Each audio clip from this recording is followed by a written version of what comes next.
All right, he's gonna have to. Here we go, is map 1 on Eternal Empire. Up here in the top right-hand side of the map, in the blue, he is SKillous.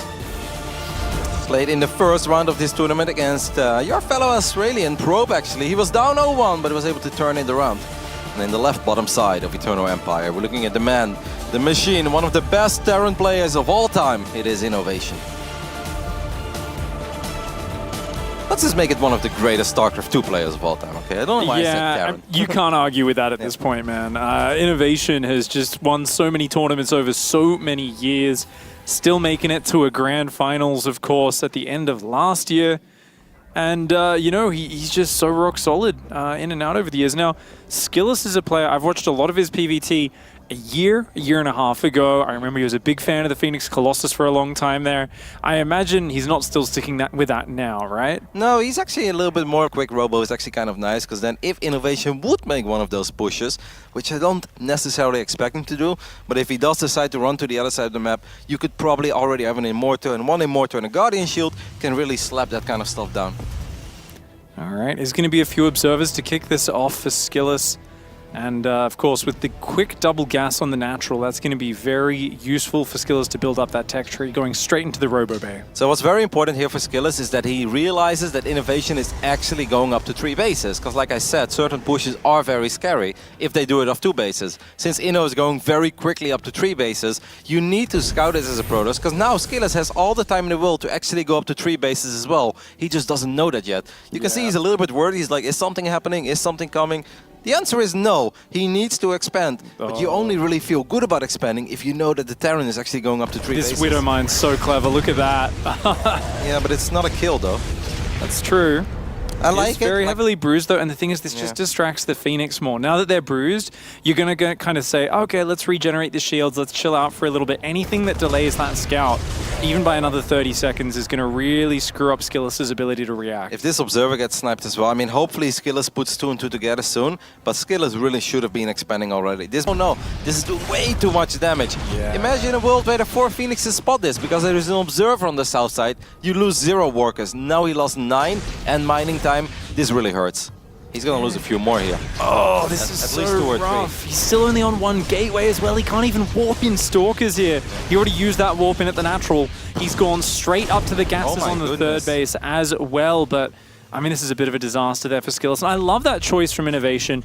You know, Liberator, not good to just dive across the map against Phoenix, but if you hide it on the edge, you wait for the Phoenix to be over on your side of the map, that's when you know you can get in there and do some damage. I mean, obviously as the underdog, it's important to get a smooth start to your series where you're like, all right, nice, I'm getting a little bit of momentum, right? You snipe a Mew, you maybe pick off a Viking or a Cyclone.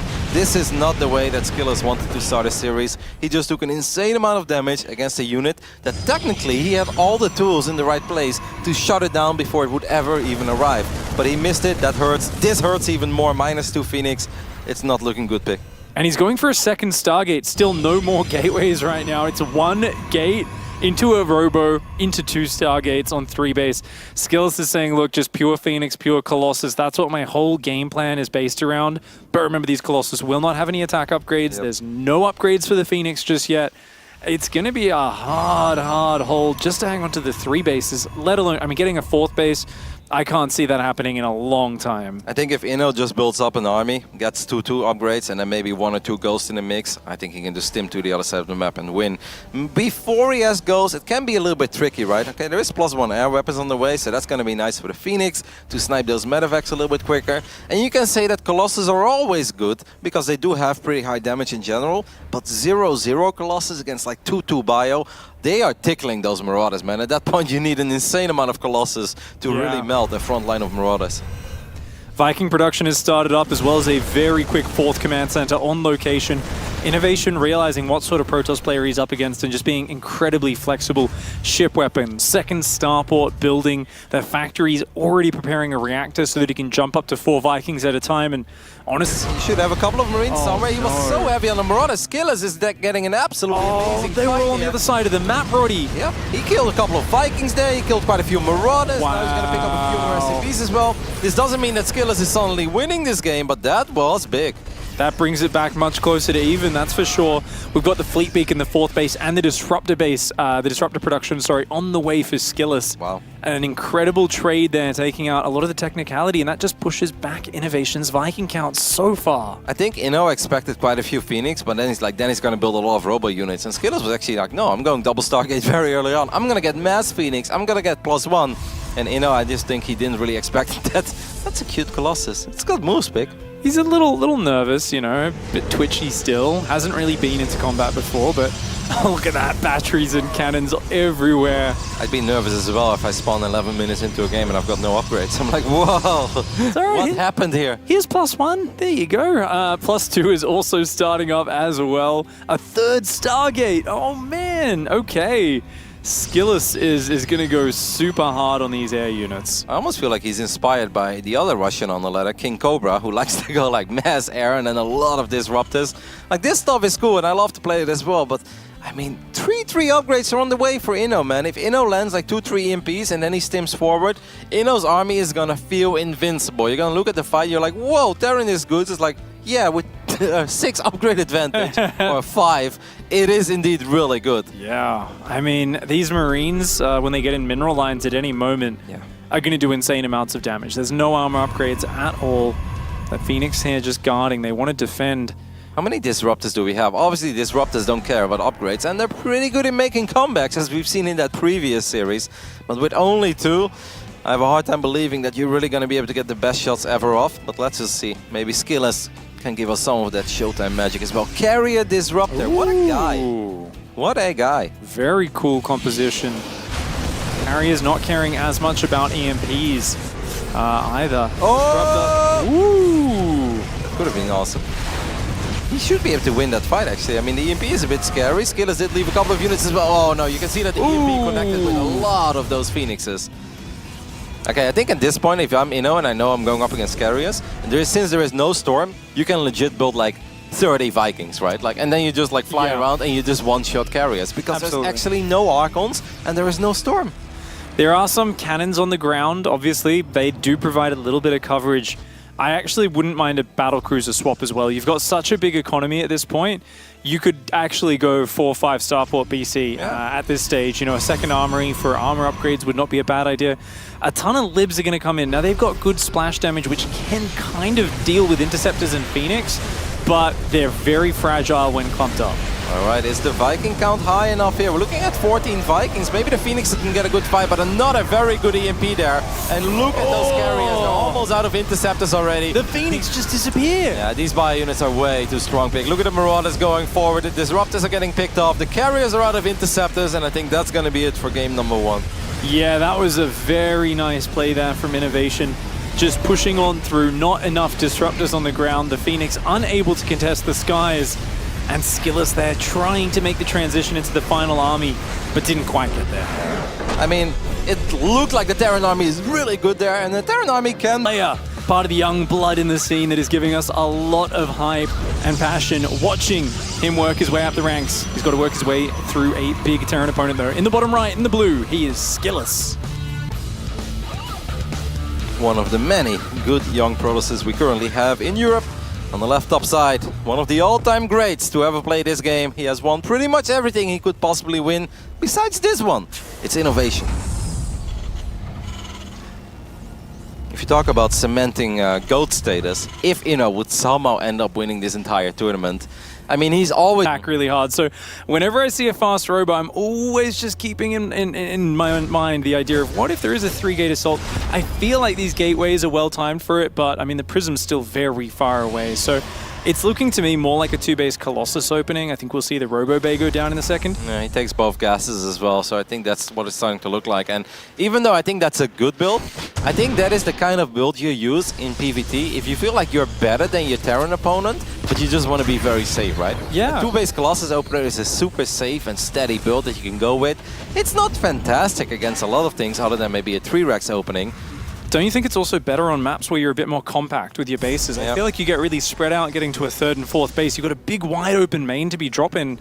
And it's this weird thing where I think most players know that, and yet even back on maps like Automaton, I'd see a lot of Protoss players say, yeah, let's go 2-base Colossus. And I was like, No, Really? Does that make sense on this map? I don't think it does. So it's very hard to cover your drop angles, to cover the multi-prong harassment that Terrans love to go for.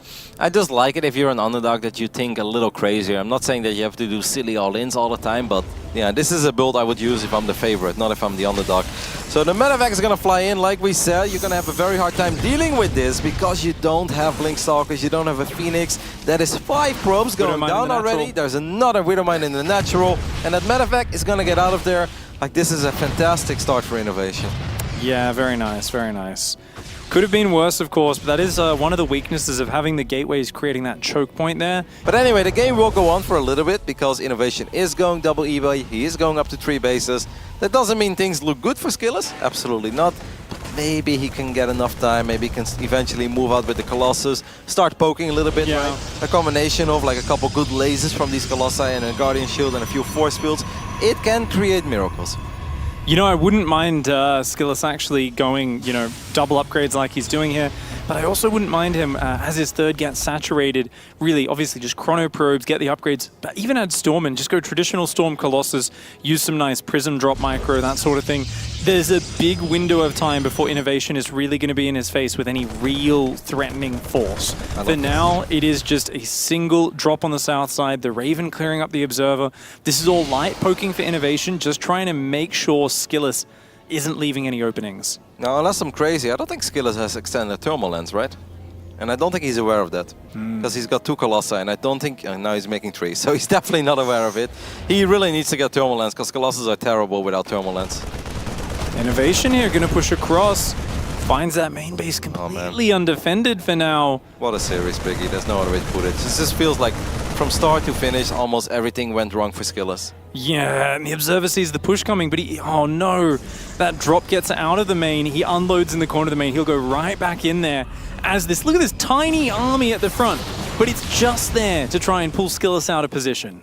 Yeah, but that tiny army is going to grow because more units are coming to the other side of the map. The Robo is now going to be on pound as well. Second before Colossi, number 3 comes out. And that would have made it so easy to actually deal with this drop. Now 1 Colossus actually goes to the main base. I hope when it fired, SKillous realized he doesn't have thermal lens, but I'm afraid it's just a day late and $1 short. And that drop just unloads in the corner of the main again. It's going to come back up here. Interference Matrix goes down on a Stalker, and the Raven gets focus fired. INnoVation with an uncharacteristic misclick. Yeah, but I think he can afford this little boo-boo. Indeed, he can for now, but SKillous, he's on 64 workers. His 2-1 upgrades are on the way. His charge is about to finish. If SKillous can stabilize here in the next minute or so, he should be able to lock things down. But keep in mind, I don't think we have a blink upgrade. There's not a lot of maneuverability. And he doesn't have thermal lens. It's such a big deal. Okay, this is a very ballsy, adventurous drop, but it's actually going to be good enough by the looks of it, because these Stalkers feel like they're in a horrible position. Look at these Marines from the low ground somehow helping out. Wow. SKillous has charge, but he barely has any Zealots. Pig, I think this is going to be all C-Road, because I can hear Todd from Anaheim telling us, look at this play.